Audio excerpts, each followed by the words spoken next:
القيام.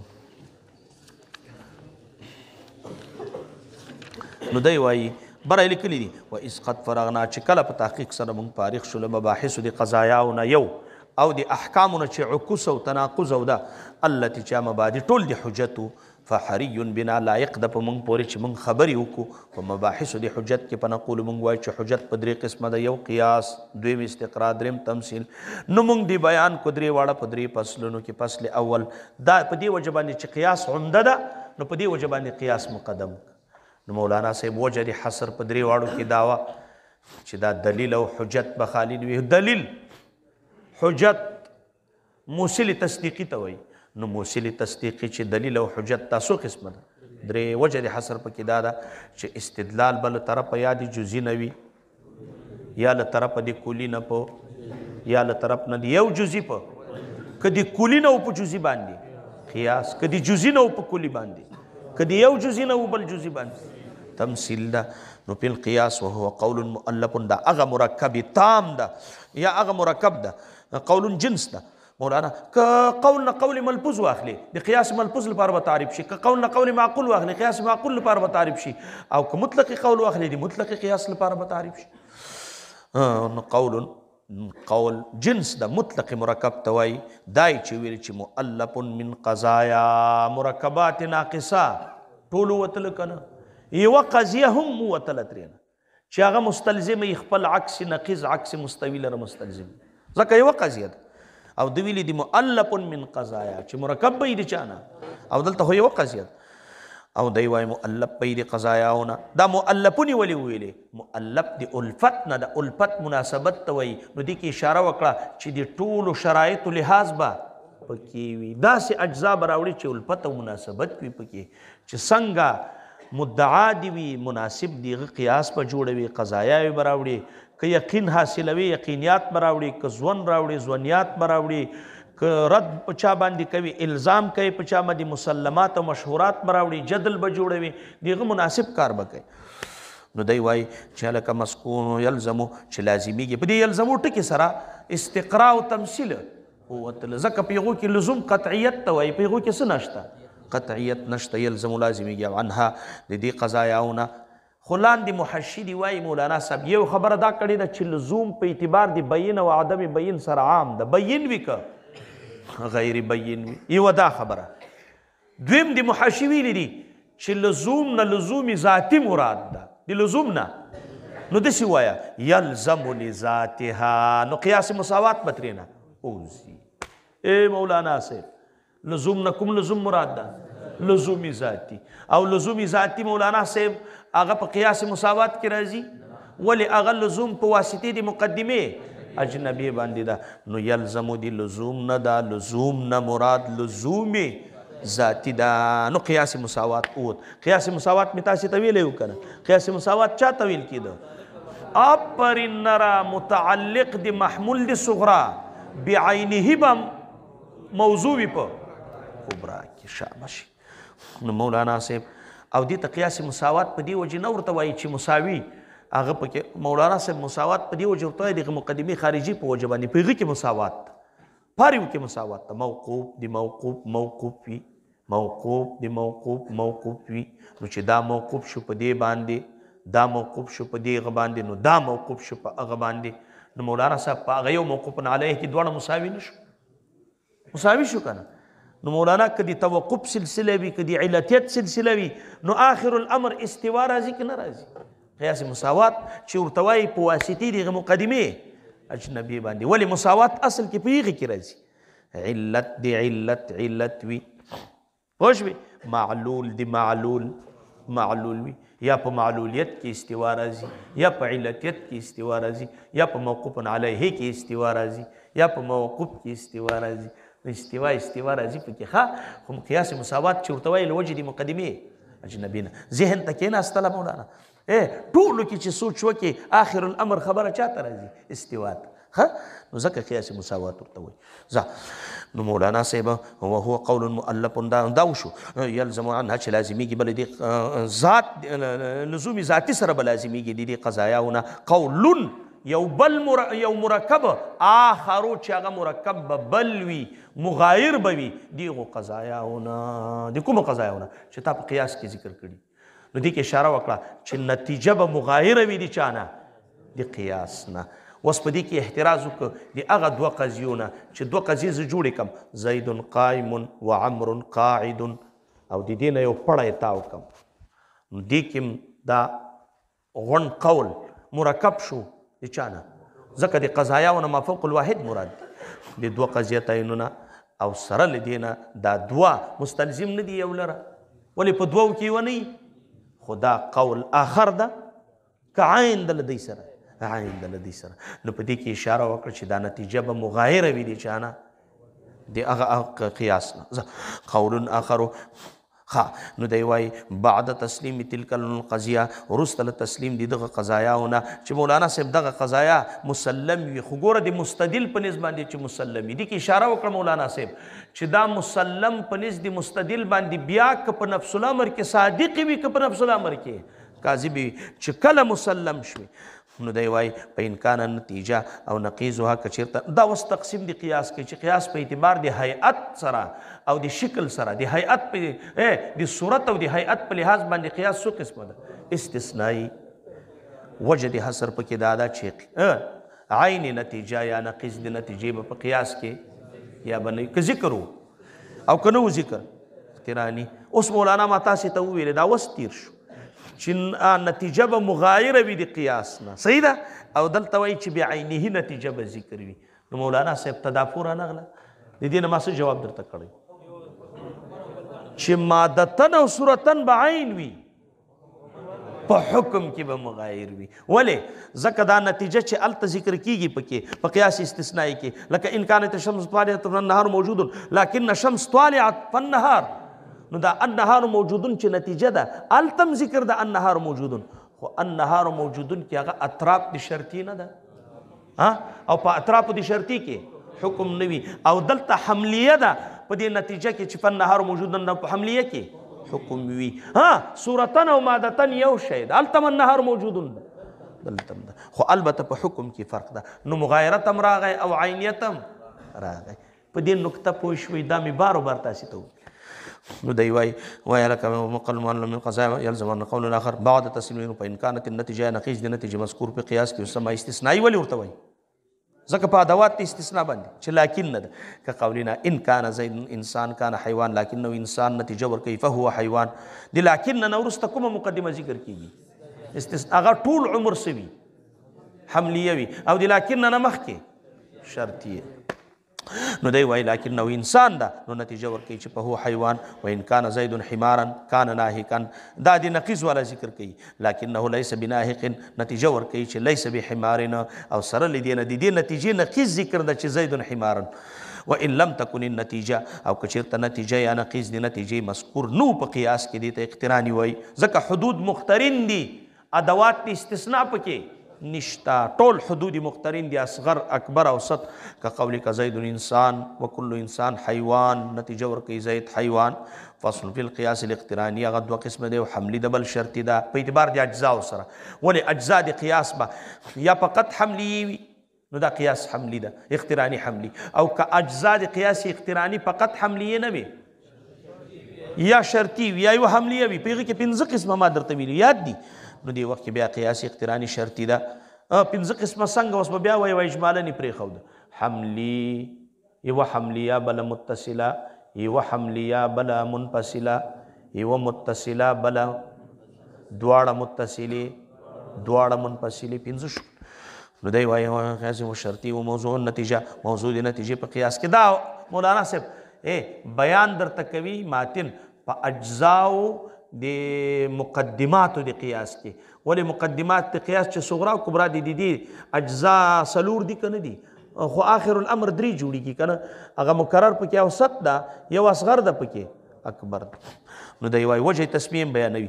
دی وای موضوع د نتیجې ته چې په قیاس کې ذکر شي هغه ته اصغر وای ولې لکونه اقل افرادن دا اغلب اوقاتو کې او اقل افرادن مشابه وي دي اقل او چې اجزای کم هغه ته څه وایي اصغر وای او محمول ته اکبر وای ځکه د افراد ډیر دي غالبا نو مشابه شو دي اکثر اجزاء ته اکبر وای نو هغه محمول دی نتیجې ته چې په قیاس کې ذکر کیږي ځکه هغه ته اکبر وای او قضیه هغه جعلت چې هغه صغرا هغه نه جز ګرځولی کېږي یا کبرا جز ګرځولی کېږي ته مقدمه وایي مقدمه ولې ورته وایي ځکه مقدمه موقوف علیه ته وایي او په ده باندې هغه قیاس یا هغه علم په نتیجه باندې موقوف ده او ولکه مقدمه هغه چې په هغه مقدمه کې اصغر وي نو ټولې مقدمې ته صغرا وایي ځکه تاسو ته ما ویلي مقدمه مؤنثه ده او اصغر خو مذکر ده نو اصغر به نه ورته وایي صغرا والمؤنث منه صغرا مونږ تاسو سپې تفضیل کې وایو ونه ژبه دې باندې نو دغه نوم به څه ږدي صغرا ځکه مشتمله ده په اصغر باندې والتي هغه مقدمه چې په هغې کې اکبر وي هغې مقدمې ته څه وایي او کوم جز چې مکرر وي په مابین د کې هغه ته حد اوسط وایي حد ولې ورته وایي ځکه دی طرف ده حد په معنا د طرف سره ځکه د قضیې په یو طرف کې ذکر کېږي او اوسط ولې ورته وایي یا په دې وجه باندې چې دی واسطه ده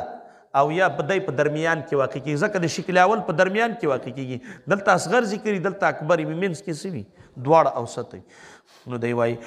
لکه اقتران دی متکرر بینهما یسمى حد اوسط اقتران د صغرا بالکبرا یسمى قرینه هغه ته قرینه وایي قرینه ولې ورته وایي ځکه قرینه په معنا د دلیل سره دا هم دلیل ده او مولانا و ضربا او ضرب ورته وایي ضرب په معنا د نوع سره والهیئت او کوم هیئت چې حاصل دي د کیفیت د وضع د اوسط عند الاصغر والاکبر چې اوسط دل تک دا ال تک دا د دې هیئت نوم څه ده شکلا هغه هیئت ته څه وایي شکل ځکه شکل چاته وایي هغه هیئت ته وایي چې حاصل وي د حاتې د حد واحد یا د حدینو یا د حدودونه دې کې څو حدود راغلي دي درې د دې حدودونه چې کوم هیئت حاصل وي هغه ته شکل وایي والاشکال اربعه ځکه اشکال څلور دي درې او څلور والاشکال اربعه اشکال څلور دي ولې ځکه حدود درې واړه چې کوم دي دا حد اوسط به خالي نه وي یا به هلته واقع وي یا بدلته نو ګورې به که نه که محمول په صغرا کې موضوع په کوم دا کوم یو ده که په دواړو کې محمول و دواړو کې موضوع په اول کې موضوع په ثاني کې محمول رابع مثالونه ذکر کړي دي مړه دي کې څه ده والاشکال اربعه وجد ضبط دا چې یقال الحد الاوسط اما محمول الصغرى موضوع الكبرى لقد بدي قول زمن کې العالم متغیر صغرى وكل متغیر حادث متغیر په کې حد اوسط نتیجه ورکړي عالم حادث ده نو دې ته شکل اول وای اول ولې مقرر کړه ځکه دا بدیهی یا مولانا صاحب دا بدیهی الانتاج په دې معنی باندې چې دی بل شکل رد کولو ته ضرورت نه لري بل دا د چې د طبیعت سلیم سره برابر ده که نه ده ځکه طبیعت سلیم هغه دا وایي چې حد اوسط دې په مینځ کې وي ولې اندراج داسې ډېر ښه راځي اصغر مندرج کا اوسط په مینځ کې د هغه مندرج کا اکبر به اصغر به مندرج شي چې مندرج دي که نو اکبر به اصغر ته ثابت شي اندراج خو پېژنئ که نه یعنې دا له افرادو دي چا نه وګرځوه اوسط له افرادو دی نو اصغر بل افرادو دي چا نه وګرځي او تاسې ته ما ویلي دي چې تر څو پورې موضوع د محمول نه فرد ونه ګرځوي محمول نه ثابتېږي ورته نو اصغر به دا جز وګرځوي فرد به یې وګرځوي د چا نه اکبر نه نو اکبر به ورته ثابت شي نو دا فردیت او اندراج چې تا کړی دا د چا په وجه باندې دی کړی نو حد اوسط چې په مینځ کې وي اندراج ډېر ښه راځي نو دا د طبیعت سلیم سره واقع بل طبیعت سلیم دا وایي چې څنګه اصغر او اکبر په مدعا کې دي په مطلوب کې نو باید په قیاس کې هم او الته په مطلوب کې او په مدعا کې اصغر چې کومه د موضوع ده که نه ده اکبر محمول ده که نه ده هم دقسې په قیاس کې هم داسې ده ولې په صغرا کې حد اوسط څه ده د هغه اصغر په خپل ځای باندې د موضوع ده که نه ده او اکبر په کبرا کې څه شی ده محمول ده او حد اوسط په مینځ کې ده نو بالکل د مدعا سره برابر ده او اندراج هم ښه پکې راځي نو د طبیعت سلیم سره برابر ځکه یې ده ته اوله مرتبه ورکړه اوله که په دواړو کې محمول دې ته شکل ثاني وایي ده ته یې دویمه مرتبه ورکړه ځکه چې دی د شکل اول سره په هغه اشرف د مقدمتینو کې چې څوک ده صغرا ده مشترک ده مشابه ده کما تقول كل انسان حیوان ولا شیء من الحیوان ولا شیء من الحجر بحیوان نو نتیجه راځي لا شیء من الانسان بحجر وان كان موضوعا فيهما هغه په غیر اشرف کې ورسره مشابه ده چې موضوع یې په دواړو کې نو په هو شکل الثالث دې ته شکل لکه دلته انسان حد اوسط كل انسان حیوان وبعض الانسان كاتب نتیجه ورکوي بعض الحيوان كاتب وان كان موضوعا بالصغرى ومحمولا بالكبرى دي تشکل رابع وي لکه كل انسان حيوان وبعض الكاتب انسان نتیجه ورکوي چې بعض الحيوان خودي کې به مولانا صاحب دسي کوي بیا به دغه خپله کل انسان حیوان دی هغه ځای ته ویشه دا بل نو څنګه ووایه وایه که نه کل انسان حیوان دی چا ځای ته ویشه کبرا ځای ته ولې عکس ترتیب به نه کوي پکې کل انسان حیوان دی چا ځای ته ویشه کبرا څوک ده بعض الکاتب انسان دی چا ځای ته ویشه د صغرا ځای ته وایه بعض الکاتب و بعض الانسان و کل انسان حیوان نو دا انسان لري که نو بعض الکاتب حیوان بیا په نتیجه کې عکس وکړه نتیجه د بعض الانسان حیوان سره راځي بعض الحیوان دغه نتیجه ده که نتیجه ورکوي بعض الحیوان کاتب بعض الحیوان کاتب دغه نتیجه ورکوي وشو مولانا صاحب نو عکس ترتیب به کوي یوه طریقه یې دا وه وروسته به بیا په نتیجه کې عکس کوي دا خو به مخکې تیر شو که نه درته په هغه کې په تهذیب کې تیر نه شو چې بدلیل الخلف یا بدلیل عکس ترتیب فصل اشرف الاشکال من الاربعه اشرف د اشکالو د 40 کوم شکل ده ولذلك دلیل ان پیش کوي وای د دې وجه نه چې دا په ټول کې اشرف ده کان انتاج مبین د بلی ترد نه غواړي بدیهی یسبق ذهن الی پی الی النتیجه ځکه اندراج ډیر ښه پکې کېږي سبقا طبعیا داسې سبقیت کوي ذهن ته طبعي انسان طبیعت غواړي من دون حاجت الى فکر وتامل وله شرائط وضروب شرائط دو دي په اعتبار د کیف سره احدهما ایجاب د صغرا ده په اعتبار د کم سره کلیت د کبرا ده وس که چیرته دواړه یا یو پکې هغه مفقود او رکو لا يلزم النتیجه نتیجه نه ورکوي کما یظهر عند التامل لکه څرنګه تامل نه ظاهریږي وګورسته مولانا نتیجه خو بیا نتیجه کاذبه ورکوي په دې باندې پوهېږي که په بعضو ځایونو کې راځي هغه به د خصوص د مادې له وجې نه و اما ضروب پکې په اربعه ضروب منتجه پکې څلور دي او نفس ضروب ټول پکې 14 جوړېږي ولې صغرا سلور جوړ کا صغرا موجبه کلیه کبریات سلور را واخله موجبه جزیه کبریات سلور سالبه جزیه کبریات سلور مو سالبه کلیه دا بل سالبه جزیه او کبریات ور سره سلور را واخله نو 4 14 سلور په سلور کې 14 احتماله اوس په دې کې چې کله مونږه ایجاب د صغرا شرط که پکې څه ایجاب د صغرا را ولګېدله اته ساقط کړ که نه څرنګه صغرا سالبه کلیه دا سلور وړه را واخله صغرا سالبه جزیه دا سلور وړه را واخله څو شو اته او مولانا صاحب کلیت د کبرا دو ساقط کړه چې کبرا موجبه جزیه کبرا سالبه جزیه سره له صغریتین موجبتین نه سالبتین به نه اخلئ ځکه سالبې صغرا خو هلته مونږ مخکې ساقطې کړي دي نو کبرا موجبه جزیه کبرا سالبه جزیه سره له صغریتینو موجبتینو نه هغه موجبتین دا دواړه جزیې را واخله نو د دې نه به څو جوړ شي سلور نو سلور به دا شي نو مجموعه څو شو مولانا 12 نو څو پاتې شو پکې سلور نو سلور پکې راووتلو نو دی په اربعه ولې احتمالات په هر شکل کې 14 دي ولې صغرا 4 لأن الصغرا 4 والكبرى أيضا 4 أعني موجبة كلية موجبة جزية سالبة كلية سالبة جزية والأربعة بالأربعة چې ضرب کې نو 14 جوړیږي واسقط شرائط الشکل الاول شرائط الشکل اول ساقط کړه 12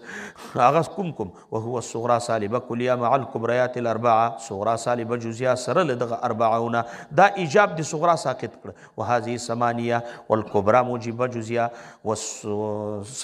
والکبرى موجبه جزیه والسالبه جزیه مع الصغرى موجبه جزیه والکلیه سره له صغریتین موجبتین خو کبرا یو پیر سالبه جزیه را واخله بیا موجبه جزیه نو څو ساقط شو سلور نو وهذه 4 نو دغه 4 ساقط شوله نو فبقي 4 څو پاتې شو 4 ضروب او منتجم دغه سلور دي الضرب الاول مرکب د دواړو کلیو نه موجبه کلیه نه صغرا موجبه کلیه کبرا موجبه کلیه نتیجه به موجبه کلیه ورکوي لکه کل جبا وکل بدا نتیجه ورکوي کل جدا كل انسان حیوان وكل حیوان جسم فكل انسان جسم والضرب الثاني ضرب ثاني سنا مؤلف موجبة كلية صغرى سالبة كلية كبرى نتيجة سالبة وركي ذكا نتيجة تعبيري كل انسان حيوان ولا شيء من الحيوان بحجر نتيجة وركي لا شيء من الانسان بحجر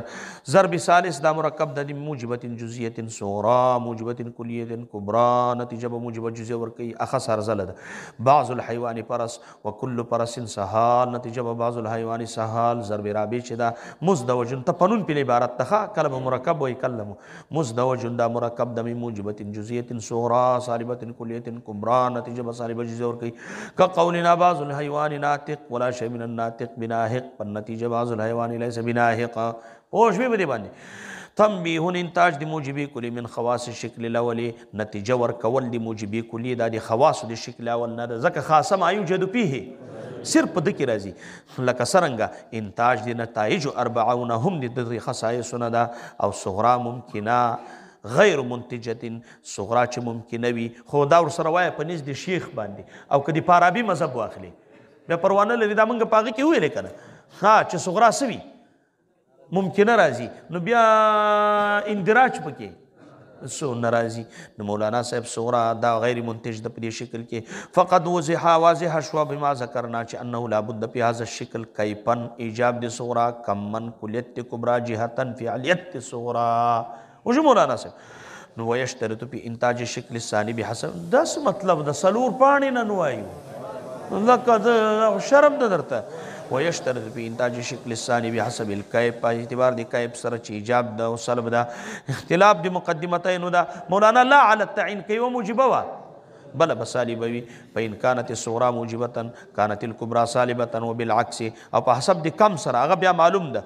د کلیت او جزئیات په اعتبار باندې کلیت کبرى ده والا کدا سي نشي بیا لازمي اختلاف په نتیجه کې چې موجب لپاره د عدم انتاج او عقم د قیاس ده یعنی صدق د قیاس مع ایجاب النتیجه تارة ومع سلبها اخرى کلبا نتیجه موجبه راځي او کلبا سالبه نو لدین معلومیږي چې دای منتج نه د دالي ذاتها نتیجه نه ورکي ورکولې نو بیا به یو شانت و نتیجه د دې شکل لا یکون الا سالبه زکه اخص ورزل پکې د کې اشاره کوي چې ظروف بدلتم راوځي پکې څلور خو نتیجه به پکې دوا ضروب منتجه به سلور وي او نتیجه به دو ور کوي ځکه په دې کې اختلاف د مقدمتین شرط ده یو به پکې خامخه سالبه وي نو نتیجه به سالبه راوځي نو دی وای خامخه سالبه راځي دا وشو سالبه وي و ضروبه الناتجه او ضروب ناتجه پکې سلور دی لکه په اول کې چې سلور وي یو د کلیتین نه صغرا پکې موجبه کا نو نتیجه به سالبه کلیه ور کوي لکه قولنا كل جبا كل انسان حیوان ولا شيء من الحجر بحيوان نتیجه ور کوي چې پلا شيء من الحيوان بحجر لا شيء من الانسان بحجر نو كل جبا ولا شيء من ابا پلا شيء من جاء والدليل على هذا الانتاج او دلیل په دې نتیجه باندې عکس د کبرا دا ولې مخالف خور سره سره کبرا دا کبرا ور سره سره مخالفه ده نو کبرا چې مخالفه ده بغي کې سوکا نو شکل اول بتري نه جوړ شي وش مولانا صاحب هذه اوسط محمول سو صغرا کې موضوع په کبرا کې ولې فانك اذا عكست الكبرى نصوار لا شيء من بابشي او چې کله زم کې د صغرا سره نو برابر بسی شکل اول نو نتیجه به ورکې نتیجه مطلوبه ضرب ثانی چې دا هغه مرکب د موجبی کلی کبرا سالبی کلی صغرا نو مولانا بیا به نتیجه ورکوي لا شیء سالبه کلیه لا شیء من جبا وكل ابا نتیجه به ورکوي لا شیء من اجاء والدلیل علی الانتاج دلته عکس د صغرا ده دلیل په نتیجه باندې عکس د چا ده د صغرا وجعلها کبرا څنګه وکا صغرا کې عکس وکا نو شکل رابع به جوړ شي کنه ولې کبرا خاصه مخالفه وا صغرا کې د عکس قدام څه شو نو کوم شکل ترې نه جوړ شي نو اوس مولانا صاحب صغرا د چا ځای ته ویشه کبرا دی کوم شکل به تر جوړ شي شکل اول بیا په عکس په نتیجه کې وکړه وجعلها کبرا ثم عکس النتیجه الضرب الثالث ضرب ثالث چې د موجبه جزئیه صغرا وصالبه کلیه کبرى مرکب به د موجبه جزئیه صغرا نه وصالبه کلیه کبرى نتیجه به ورکړي صالبه جزئیه كقولك بعض جابا ولا شيء من ابا فليس بعض جاء الضرب الرابع من سالبه جزئیه صغرا وموجبه کلیه کبرى نتیجه به ورکړي صالبه جزئیه تقول بعض جا ليس با دا سالبه جزئیه بعض جا ليس با وكل ابدا موجبه کلیه ده نتیجه به ورکړي سالبه جزئیه په بعض جا ليس وشو مولانا دا مولانا صاحب هغه تعویذونه خو یاد دي درته کنه هغه جوړولای شي ها نو دی وای شرط دی چا شرط دی انتاج دی شکل ثالث کون صغرا به موجبه وي خو یو دی مقدمتین به پکې کلیه وي اوس که بدی کې یو منتفی شو یا دواړه نو بیا به اختلاف په نتیجه کې راوځي چې هغه موجب لپاره د عقم دی قیاس ضروب نتیجه پکې شپږ دی یو پکې کل بجا خو ګوري مولانا صاحب نتیجه پکې دوه راوځي تاسې ویلي چې ضروب ټول منتج ضروب څو دي پکې شپږ خو نتیجې دوه ورکوي دواړه به جزئي وي خو یو موجبه جزیه سالبه جزیه مولانا صاحب دی وایي په ضروب نتیجه پکې شپږ دي خو دوه نتیجې کل باجا و کل باء په بعض جاء دویم كل بجا ولا شيء من باء فبعض جاء ليس درم بعض بجا وكل باء فبعض جاء دا درې وړه موجبي جزئي و سالبي جزئي شروع کیږي څلورم بعض بجا ولا شيء من باء فبعض جاء ليس كل جاء دا كل بجا وبعض باء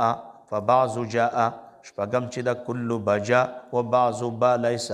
فبعض جاء ليس دی وای د شکل رابع دی ولې ونه ښودل وای مع کثرت ډیرم دي وقلت جدواها نه په پکې کمه ده دا مذکور دي په مبسوطاتو کې په لا علینا نه د لازم په موږ باندې که چېرته موږ پرېښودل ذکر دی هغو وقضا شرائط دي ټولو باقي اشکالو په حسب د جهت سره لا یتحملو وای برداشت نشي کولی امثال رسالتي هذه د ما د رسالې په شکل باندې د تفصیل دی هغو برداشت نشي کولی نو ځکه وای لعلک علمت مما القینا علیک چې نتیجه په قیاس کې تابع دي ادون المقدمتین وي که نه وي ادون اخص او ارزله په کیف کې کومه یوه ادونه ده سالبه په کم کې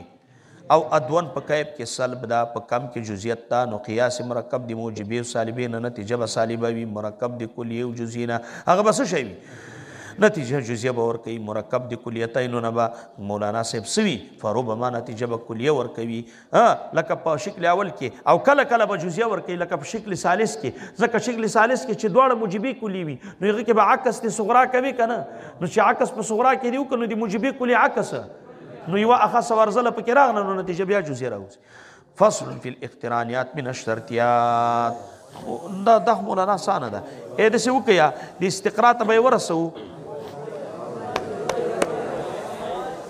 فصل بالاقترانات من الشرطيات فصل ده په بیان د اقترانات من الشرطيات کې وحالها في الاشكال الاربع وظروف المنتجه والشرائط المعتبره كحال الاقترانات من الحمليات سواء بسواء ولې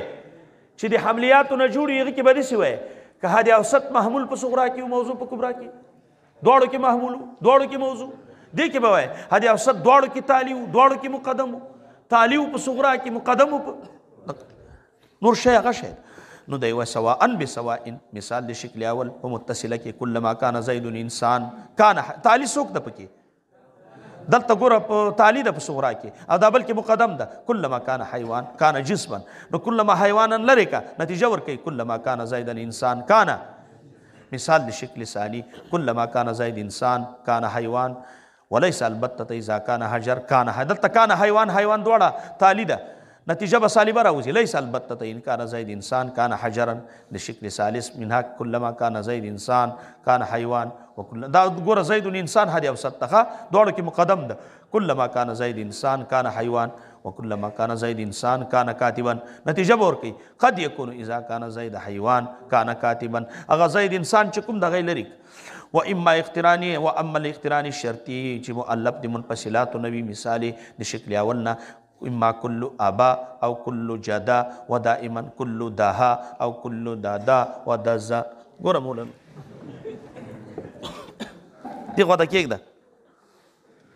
دزه ده که ډزه ده ګوره مولانا ما ته هغه راکړه قلم دقیق هغه راته ووایه مولانا دواړه چې منفصلې وي وایه کلو اما کلو آبا صحیح وایي کنه تاسې عبارت مجبوره یم یاره زه خپله ورته ګورم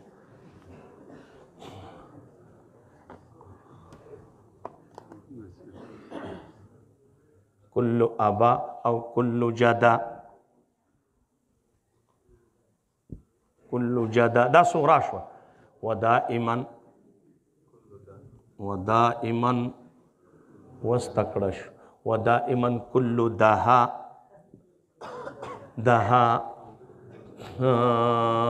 او كل دزا دزا کنه ما ته ګوره مولانا دا مولانا صاحب په منفصله کې وروسته به درته راشي منفصله کم از کم د 2 جزئینو نه جوړېږي، کله د زیاتو نه هم جوړېږي، لکه العدد اما زائد او مساو او ناقص ښه، نو کله له ډېرو جوړېږي خو کم از کم د 2 نه جوړېږي منفصله. نو په دې منفصله کې هم څو جزء دي؟ 2. آبا یو جز او کل جدا، نو کل آبا یو جز شو دا، او کل جدا دها او دا بل جز، نو ټول مجموعه څو اجزا شو؟ نو مولانا صاحب چې د منفصلتینو نه جوړ وي نو په نتیجه کې به 3 اجزا راځي، ټول ټال خو څو اجزا دي پکې؟ 4، په نتیجه کې به 3 راځي. یو جزء غیر مشارک به د صغرا وي، دلته راوړه، یو جزء غیر مشارک به د کبرا وي، دلته راوړه، پاتې شو دها او دا پاتې شو، دا او دا به سره ولګوي، دې ته نتیجه تالیف وایي. دې نه به یې وړوکی قیاس جوړ کړي په نمط د اصل شکل باندې، که اصل شکل اولو دنه به هم شکل اول جوړ کړي، که ثالثو که رابعو که ثانیو په هغه نمط به یې جوړ کړي. یو جزء غیر مشارک دلته کېده، یو جزء غیر مشارک په جزئینو مشارکینو کې یو وړوکی قیاس جوړ کړه، ووایه کل جدا و کل دها، دا دلته محمول ده او دا دلته موضوع ده، دا د لرې کا نو نتیجه راوتله په کل جا ها. یاره پوه نه شوئ څنګه به جوړ کړي؟ کلو و کلو دا ها، حد اوسط څوک ده پکې؟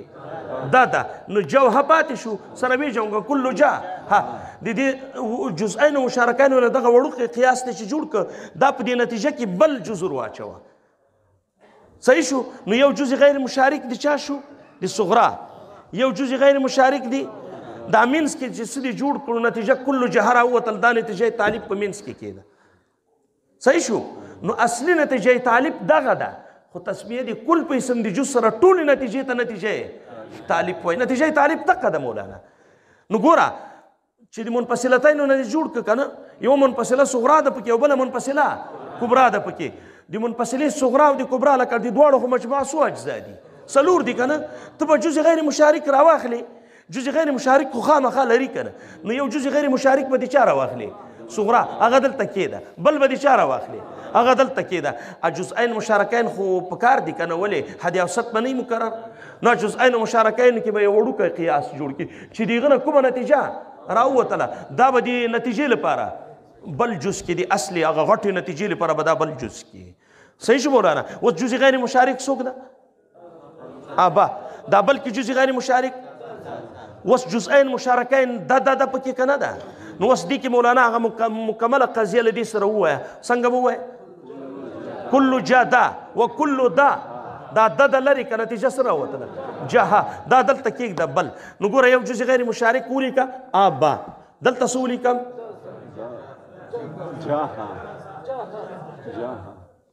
جها. دلته ولیکم دا دغه نه جوړه شوه. نو دائما اوس ګوره ورته نتیجه به همدغه وي انشاءالله. ګوره ورته کل او کل و دائما نتیجه څه راوځي؟ دائما اما کل آبا او کل جها او کل دزا. دغه راوتل که نه؟ نو دزا هغه جز غیر مشارک د چا ده؟ دا جز غیر مشارک د چا ده؟ دا جها کومه یوه ده؟ دغه جزئین مشارکین نه دي چې راواخلي، دغه ته نتیجه طالب وایي. پوه شوې؟ دا خیر په هغې کې هم راروان ده په میر کې، خو دغه نتیجه طالب ده. تاسې طریقه باندې پوه شوئ؟ نو چې کوم غیر مشارک دغه به مستقل جز کې، او چې کوم مشارک ده په هغې کې به قیاس جوړ کې. پوه شوې په دې باندې؟ نه دغه طریقه شو. نو دی وایي ښه واما الاقتران الشرطي مركب دي حمليين او دي متصلين فكقولنا كلما كان باجا فكل جاء. دا کومه یوه ده؟ متصله صغرا ده کنه ده، ولې كلما پکې راغلی ده؟ كلما كان باجا نو فكل جاء دا صغرا کا، او صغرا پکې شرطیه متصله ده، کبرا حملیه ده. وكل څه؟ وكل اوس جز غیر مشارک دلته کوم یو ده صغرا کې؟ ځکه ودې ویلې صغرا کې جز غیر مشارک څوک ده؟ کلما کان بجه نه ده؟ ښه دا په کوم یو کې مشترک ده؟ په تالي کې ده که نه ده؟ نو غونډه تالي ولګوله چا سره؟ ولې کوو یا خالقه دغه د صغرا مقدم او تالي مقدم یې څوک کلما کان بجا دا لرې که د جز غیر مشارک د جز مشارک څوک ده دا د حملیې سره ولګوه ځه کل جاء وکل آ نتیجه سره راوتله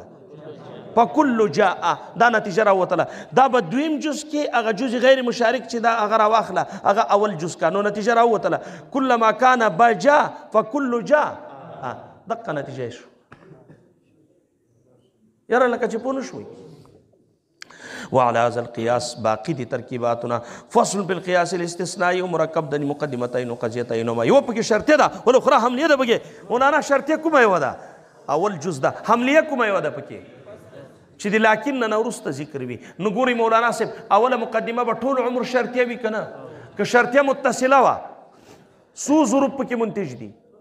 ولی د لکن نه ورسته به یا به د وضع کړي وي یا به د رفع کړي وي که وضع د مقدم دي کړي وا نتیجه به وضع د تالی ورکوي که رپ د تالی د کړې وه نتیجه به رپ د مقدم ورکوي وشو که نه نو دی وای مولانا صاحب والقیاس الاستثنائي دا مرکب د مقدمتینو نه یعنی قضیتینو نه یو به پکې شرطیه وي والاخرى حملیه دا بله به پکې اخرى حملیه نه څوک مراد ده مقدمه استثنائي چې د لکن نه وروسته ذکر کیږي نو دغه نه وروسته استثناء کوه که نه نو که استثناء د عین مقدم دی کوله نتیجه به عین تالی ورکوي که رپ د تالی وه رپ د مقدم هغه دوه نور چې کوم دي هغه غیر منتج دي چې عین تالی نتیجه عین مقدم یا رپ د مقدم نتیجه رپ د تالی دا منتج نه دي دا خو تیر شوي وو که نه او مانیت الخلوه کې څه د هغه کې دا که اوله مقدمه شرطیه منفصله ما حقیقیه وه هغه کې څه چل ده وایي راته څو ظروف پکې منتج دي هغه ګوره د ټولو زده ده څه ده پکې که له هر طرف نه د استثناء د عین کوله نتیجه به نقیض ورکوي که له هر طرف نه د استثناء د نقیض کوله نتیجه به عین ورکوي ځکه د دې خلوه هم ناجایز ده او جمع او مانیت الجمع کې څو ظروف منتج دي مانیت الخلوه کې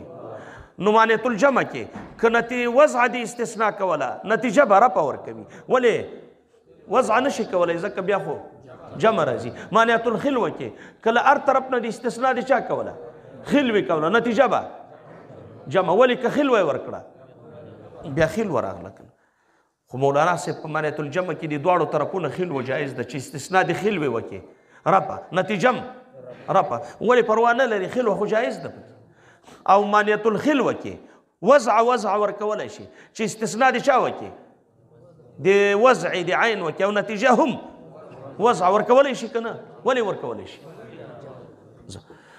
نو دی وایي دغه خبره ده که نه والاخرى حملیة ويتخلل بینهما کلمه د استثناء اعني الا اخواتها لكن ومن ثم يسمى دته استثنائي وایي نو که چېرته شرطیه متصله وه نو استثناء د عین مقدم نتیجه عین استثناء د عین مقدم نتیجه ولې عین تالي ورکوي ځکه وویلې ځکه مقدم ملزوم وي او تالي ورسره لازمي او تحقق د ملزوم استثناء د نقیض د تالي که په لکن نه سره د رپه د تالي کوله نتیجه به ولې ځکه ارتفاع د لازم نتیجه رپه د خو دا دوه صورتونه پکې منتج نه دي کلما كانت الشمس طوال كان النهار موجود لكن الشمس طوال نتیجه پر النهار موجود لكن النهار ليس بموجود نتیجه ورکوي په الشمس ليست بطالعه مولانا صاحب د دې مثال ذکر کړی دی چې دې دواړو مابین کې مساوات نه دي کې څلور واړه جوړېدلی شي نتیجه داسې باید ورکړي ان کان هذا انسانا فهو نو لکنه انسان نتیجه به ورکوي فهو حیوان لکنه لیس بحیوان نتیجه به ورکوي لیس بانسان چې داسې مثال ورکړی دلته خو ټولې برابري نو دی وایي وبالعکس وبمانعات الجمع نتیجه ورکوي قسم اول نتیجه به ورکوي دون الثاني کومه مانعات الجمع کې نتیجه به ورکوي القسم اول قسم اول کوم یو ده چې استثناء د چا دی وکړه د وضع نتیجه به ورکوي رپ د تالي رپ د اخر رپ د چا دون ثانی دا معنی چې لازم نه ده مولانا چې ثانی دی ورکړي چې رپ ده یاره پوه نه شوئ رپ ده لازم نه ده اگر که ورکولی شي مولانا چې رپ د یو راغله رپ د چا هم راشي د بل هم راشي ولې ځکه په ده کې خلوه خو خیر مولانا په دې کې نتیجې چې راځي د وضع والا راځي دا معنا چې له هر طرف نه وضع ورکړي نتیجه به رفع ورکوي ځکه دا بل طرف نه وضع که راغله بیا خو جمع راغله دا بلکې مولانا صاحب ومانع په مانعة الخلوه کې القسم الثاني په مانعة الخلوه کې بیا قسم ثاني د قسم ثاني څه معنا چې رفع وکړي نو دا بل طرف ته به څه وي وضع به وي دا به نه وي مولانا صاحب چې دا بل طرف ته رفع وي صحیح شو مولانا ځکه خلوه جایز نه ده وها هنا قد انتهزت مباحث د قیاس ختم شو بالقول المجمل والتفصیل چې د موکول سپارل شوی ده کتب تیوال اگدوتا والآن نذکر ذکر کو مونگا طرف من لواحق القیاس طرف دی لواحق دی قیاسنا فصل الاستقراء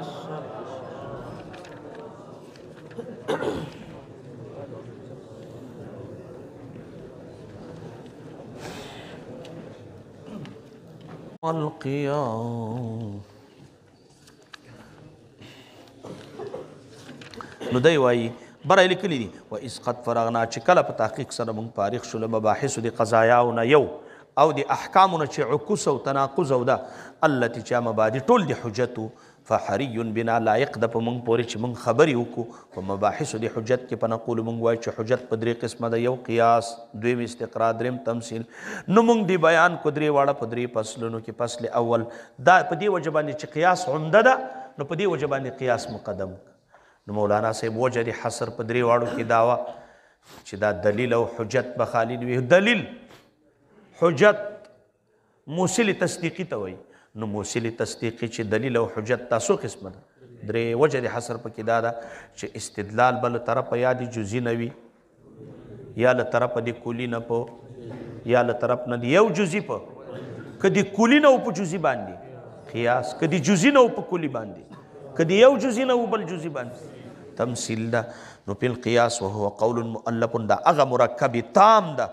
یا هغه مرکب ده قول جنس ده مولانا که قول قول ملفوظ واخلي د قياس ملفوظ لپاره به تعریف شي که قول قول معقول واخلي قياس معقول لپاره به تعریف شي او که مطلق قول واخلي د مطلق قياس لپاره به تعریف شي قول جنس ده مطلق مرکب توای دای چې ویل چې مؤلف من قضايا مرکبات ناقصه ټول وتل کنه یو قضیه هم وتل ترنه چې هغه مستلزم خپل عکس نقیض عکس مستوی لره مستلزم ځکه یو قضیه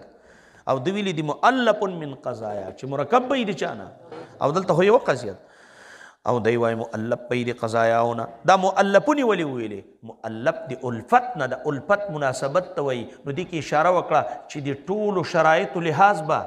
پکې وي داسې اجزا به راوړي چې الفت او مناسبت وي پکې چې څنګه مدعا دی وي مناسب دی قیاس په جوړوي قضایا به راوړي که یقین حاصلوي یقینیات به راوړي که ځون راوړي ځونیات به راوړي که رد په چا باندې کوي الزام کوي په چا باندې مسلمات او مشهورات به راوړي جدل به جوړوي دغه مناسب کار به کوي نو دی وایي چې لکه مسکون یلزمو چې لازمیږي په دې یلزمو ټکي سره استقرا او تمثیل وتل ځکه په هغو کې لزوم قطعیت ته وایي په هغو کې څه نشته قطعیت نشته یلزمو لازمیږي عنها د دې قضایاونه خو لاندې محشي وایي مولانا صاحب یو خبره دا کړې ده چې لزوم په اعتبار د بیین او عدم بیین سره عام ده بیین وي که غیر بیین وي یوه دا خبره دویم د محشي ویلي دي چې لزوم نه لزوم ذاتي مراد ده د لزوم نه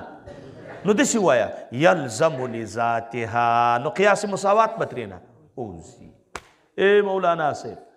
لزوم نه کوم لزوم مراد ده لزومی ذاتی او لزومی ذاتی مولانا صاحب هغه په قیاس مساوات کې راځي ولې هغه لزوم په واسطې د مقدمې اجنبي باندې ده نو یلزمو دی لزوم نه ده لزوم نه مراد لزوم ذاتی ده نو قیاس مساوات اوت قیاس مساوات می تاسې ته ویلی و که نه قیاس مساوات چا ته ویل کېده افرین نرا متعلق د محمول د صغرا بعینه به موضوع وي په کبرا کې شاباشي نو مولانا صاحب او دې ته قیاس مساوات په دې وجې نه ورته وایي چې مساوي هغه پکې مولانا صاحب مساوات په دې وجه ورته وایي دغه مقدمې خارجي په وجه باندې په هغې کې مساوات پاریو کې مساوات ته موقوف د موقوف موقوف وي موقوف د موقوف موقوف وي نو چې دا موقوف شو په دې باندې دا موقوف شو په دې هغه باندې نو دا موقوف شو په هغه باندې نو مولانا صاحب په هغه یو موقوف علیه کې دواړه مساوي نه شو مساوي شو کنه. نو مولانا کدی توقف سلسله وي کدی علتیت سلسله وي نو آخر الامر استوا راځي که نه راځي. قیاس مساوات چې ورته وایي په واسطې دغه مقدمې اجنبي باندې. ولې مساوات اصل کې په هغې کې راځي علت دی علت وي پوه شوې، معلول دی معلول وي، یا په معلولیت کې استوا راځي، یا په علتیت کې استوا راځي، یا په موقوف علیه کې استوا راځي، یا په موقوف کې استوا راځي. استوا راځي پکې ښه. خو قیاس مساوات چې ورته وایي له وجې د مقدمې اجنبي نه. ذهن ته کېناستله مولانا ټولو کې چې سوچ وکړي آخر الامر خبره چاته راځي استوا ته ښه. نو ځکه قیاس مساوات ورته وایي. نو مولانا صاحب وهو قول مؤلف دا وشو یلزم عنها چې لازمیږي بل دې ذات لزومي ذاتي سره به لازمیږي د دې قضایاونه قول یو مرکب آخرو چې هغه مرکب به بل وي مغایر به وي دغو قضایاونه. د کومو قضایاونه چې تا په قیاس کې ذکر کړي نو دې کې اشاره وکړه چې نتیجه به مغایره وي د چا نه د قیاس نه. اوس په دې کې احتراز وکړه د هغه دوه قضیو نه چې دوه قضیې زه جوړې کړم زید قائم و عمر قاعد او د دې نه یو پړی تاو کړم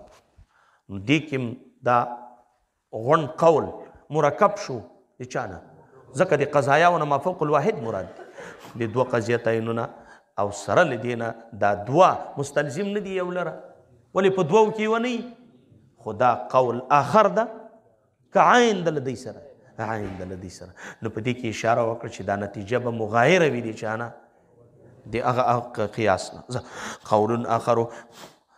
نو دی وایي بعد تسلیم تلک القضیه وروسته له تسلیم د دغه قضایاونه چې مولانا صاحب دغه قضایا مسلم وي. خو ګوره د مستدل په نسبت باندې چې مسلم وي دې کې اشاره وکړه مولانا صاحب چې دا مسلم په نسبت د مستدل باندې بیا که په نفس الامر کې صادق وي که په نفس الامر کې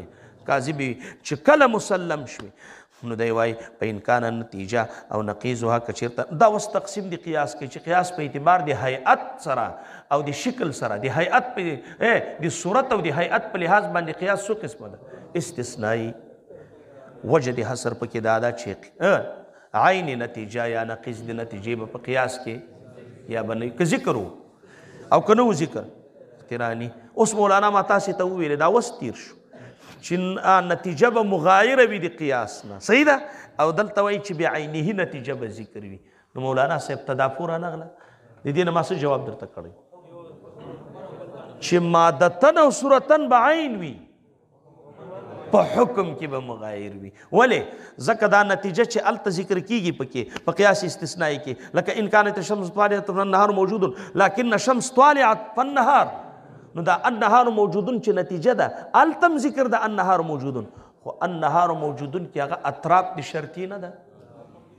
او په اطرافو د شرطي کې حکم نه وي او دلته حملیه ده په دې نتیجه کې چې فالنهار موجودون په حملیه کې حکم وي.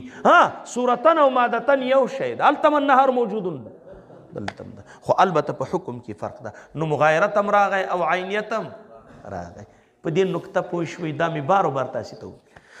نو دی وایي لك مقل معلوم من قضايا يلزم ان قول الاخر بعد تسليم فان كانت النتيجه نقيض د نتیجه مذکور په قیاس کې يسمى استثنائي. ولې ورته وایي